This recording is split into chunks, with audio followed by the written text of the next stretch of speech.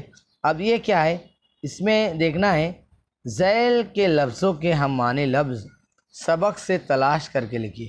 یعنی رہائش کا مطلب کیا ہوتا ہے، ایک ایسا مطلب آپ کو دوسرا مطلب لکھنا ہے جس کا مطلب سیم رہے، ہم معنی رہے نا، رہائش۔ اب اس کا دیکھیے، اب اس میں جو آپ دھیان دو گے نا تو آپ کو تھوڑا سا احساس ہوگا کہ یہ الفاظ معنی میں کہیں نہ کہیں آپ کو اس کا جواب مل جائے گا۔ رہائش کا مطلب کا دوسرا معنی کیا ہے، مذہبی عبادات و تعزیرات، اس کے بارے میں کیا لفظ استعمال ہوا ہے وہ لکھنا ہے آپ کو۔ زائد کے لیے کیا لفظ استعمال ہوا آپ کو وہ لکھنا ہے۔ کمی ہونا یا نہ ہونا، اس کا مطلب آپ کو لکھنا ہے۔ اس کے بعد ہے حقی لگانا، اس کا مطلب کیا ہوتا ہے یہ آپ کو لکھنا ہے۔ پیر کسے کہتے ہیں آپ کو وہ لکھنا رہے گا۔ آخری سوال، خالی چوکون مکمل کیجیے۔ اب خالی چوکون، یہ چیز آپ کو ایک دم دھیان دے دو، جو چیز میں آپ کو بتا رہا ہوں، یہ خالی چوکون یہ جو ہے یہ 10ویں کے سوالیہ پیپر میں، اب جب بورڈ کا پیپر دو گے، آپ بورڈ کے پیپر میں ایسے ہی سوالات، اسی ٹائپ کے سوالات آتے ہیں جس کے اندر دیکھیے مسلمان ناظم ہے نا، پہلا کیا ہے مسلمان ناظم۔ اب آپ کو یہ ویڈیو دیکھنا ہے، سبق پڑھنا ہے، اس میں مسلمان ناظم کو کیا کہتے تھے آپ کو یہاں پہ سامنے کے اس باکس میں لکھنا ہے، ٹھیک ہے۔ اس کے بعد مراٹھی صوفی شاعر کون تھا اس کا نام لکھنا ہے۔ اس کے بعد مراٹھی سنت شاعر کون تھا اس کا نام لکھنا ہے آپ کو تیسرے نمبر پہ۔ چوتھا مرثیہ، مراٹھی ادب میں ہے نا، مراٹھی ادب میں مرثیہ کو کیا کہا جاتا ہے آپ کو وہ لکھنا ہے سامنے کی طرف۔ رمزیہ ہے نا، رمزیہ نظمیں ان کو کیا کہا جاتا تھا آپ کو وہ لفظ لکھنا ہے۔ ناگ پنچمی کا کھیل، اس کے لیے کیا لفظ استعمال ہوا ہے آپ کو سامنے کے قوس میں لکھنا ہے۔ پھگڑی نامے کی تعلیم، یہ کہاں پہ ملی، کیا ملی، اس کے بعد میں صرف ایک الفاظ آپ کو لکھنا ہے سامنے کی طرف۔ چکی پر گائے جانے والے گیت کیا کہلاتے تھے آپ کو ان کے بارے میں لکھنا ہے، ٹھیک ہے۔ ہم یہاں پہ ہمارا ویڈیو ختم کرتے ہیں، انشاءاللہ دوسرے سبق کے لیے ہماری پھر سے ملاقات ہوگی، تب تک کے لیے اپنا خیال رکھیے گا۔ السلام علیکم ورحمۃ اللہ وبرکاتہ۔ جیسا بولا گیا ہے اس کے مطابق عمل کیجیے، ٹھیک ہے۔ اللہ حافظ۔